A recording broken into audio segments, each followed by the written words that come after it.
Hi all, welcome to our video.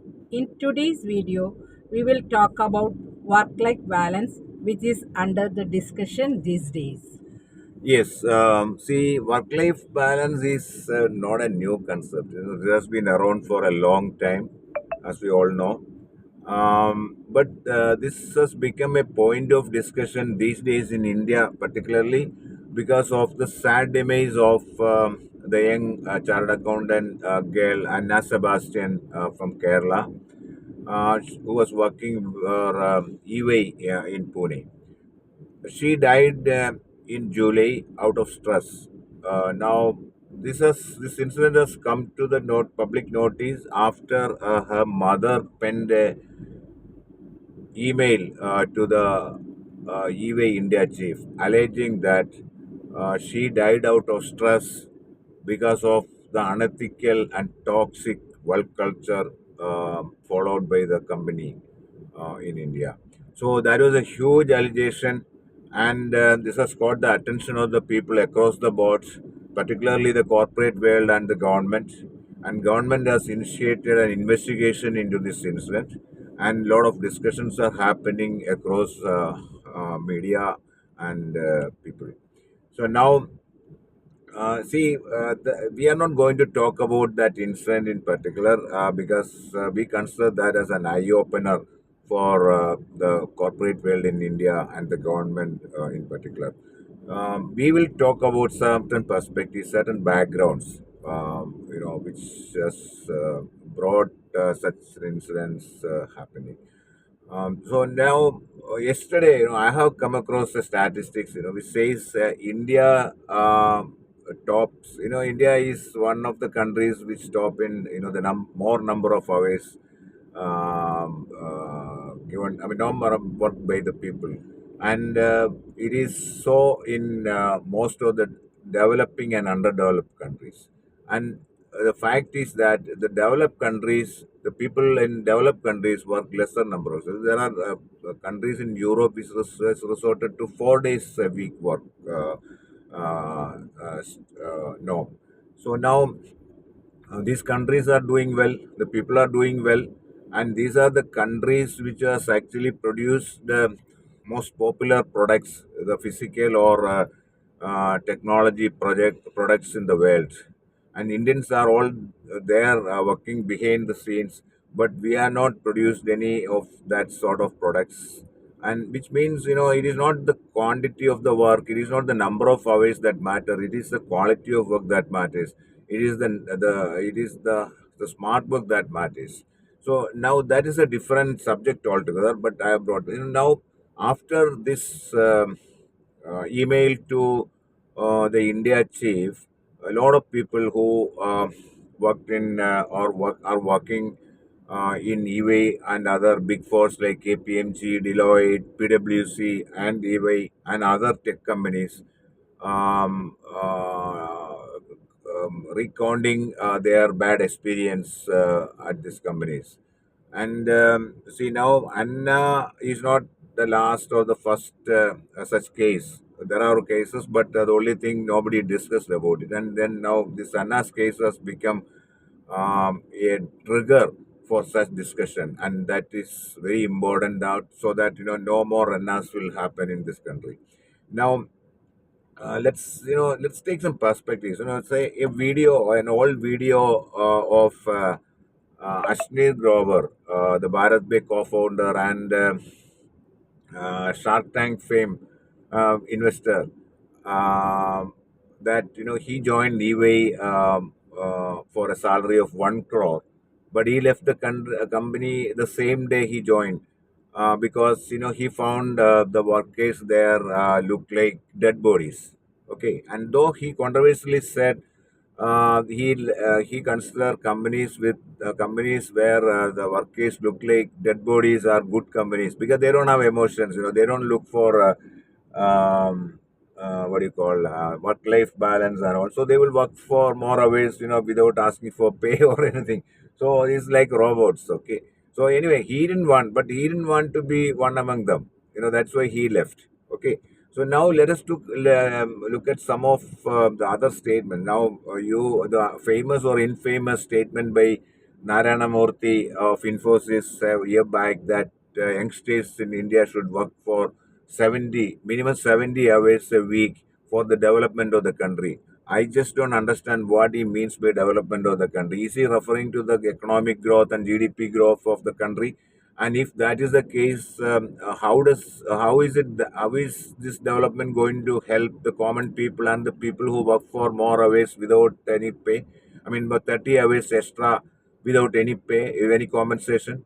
So it is not going to benefit. Maybe they will get some peanuts, but the major portion of that benefits will go to the kitty of the entrepreneurs and the stakeholders in such organization. So I don't agree with that. And actually, for me, economic growth and GDP growth is not exactly it's the yardstick for considering a country as developed. It is one factor, one element. But the economic, the growth, the wealth has to be distributed among the citizens of the country equitably as much as possible. And there should be a proper social security system in the country, and the people should have a good lifestyle, and their well-being, mental and physical well-being of the people should be on top.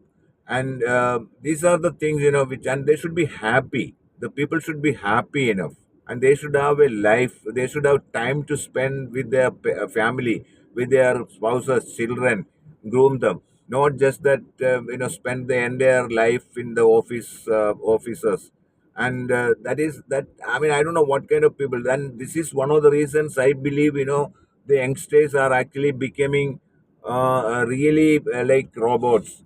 And also that, they are actually go I mean they are actually becoming drug addicts actually. To say, I mean, to escape from the mundane and the tedious life they are actually undergoing. So now, coming back to this Infosys chairman's, sorry, ex-chairman's statement. Now, this statement was endorsed and supported by startup founders, including Bhavish Agarwal of Ola.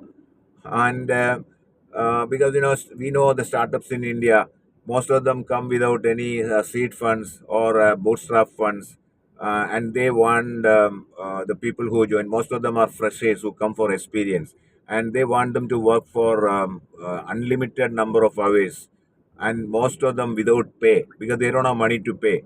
And they are asked to pay till raise funds in the first round, or they go for IPO sort of things. But most of the other time, both don't happen, and the people who work there won't get any benefit. And maybe they will get some experience, but fine. But even if this happens, these people who work with, this work with these founders get peanuts actually. And again, the major benefit goes to the founders. Of course, yeah, that is, they are the one who took risk. But what risk actually? I mean, the idea we have to go, but they brought the idea, disruptive ideas, and also, okay, of course, they should get benefit for that. Entrepreneurs should get benefit for the risk they take in their life, because putting their money into the business, and the bringing the effort, the leadership, the ideas are all fine. But the people who are working for them have to be considered as human beings, right? Human resources, not as robots or AIs. Correct or not? So now, I just want to finish this video by saying one thing. See, I am not surprised that Narayana Murthy making the statement, because what is the business model of Infosys and similar companies? It is labor arbitrage. So, what is labor arbitrage? They provide services, low cost services, with the help of lower labor cost in the country, to the regions or the countries where the labor cost is multifold. And that's the labor arbitrage. That is the business model. That is how they make money. And the more the people work without pay or less pay, the more benefit they get, right? and they don't want to, they give peanuts order. And also the fact that these companies are now facing competition from other low cost countries, where the labor cost is lesser than India. Okay, and they want to compete with them, so they want to reduce the cost of labor here, or they want to compensate that labor cost by making them work for more hours. This is the ploy. Okay, so this is not India. Should actually, now we actually had this luxury initially when there were not many companies in the competition, and we have actually passed multiple decades now, and this is the time India should actually go beyond that and develop their own products and more value products actually, and not just this process management. I mean, managing the process for multiple companies, because of the labor arbitrage. So then you need more quality hours, not quantity. So the wake up call. This is a wake up call for the corporates and the government. They should come out with rules and regulations so that the companies will follow. I mean, companies will put best practices in place and ensure that they are complied with. Okay. I have simple request. The youngsters should take a stand. They need work-life balance in their jobs. So the people of developed countries, they never work on holidays, weekend, even after Office hours. on office hours. Uh, but in India, our people works 24 by 7 hours. So we should change this culture. Correct. Then only these kinds of Incidents will incidents stop. Yeah, stop. yes. Because here what happens in India. So even if they don't stay in office, they come back home and then continue working actually.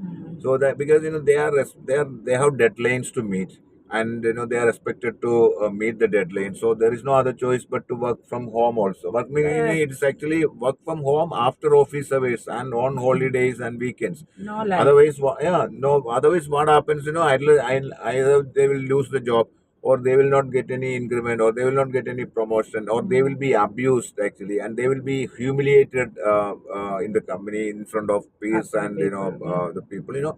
So they will have a very hard life in the organization. So either they have took it, or they will be laid off. And because of this toxic culture, this Stress. policies followed is why this is happening now.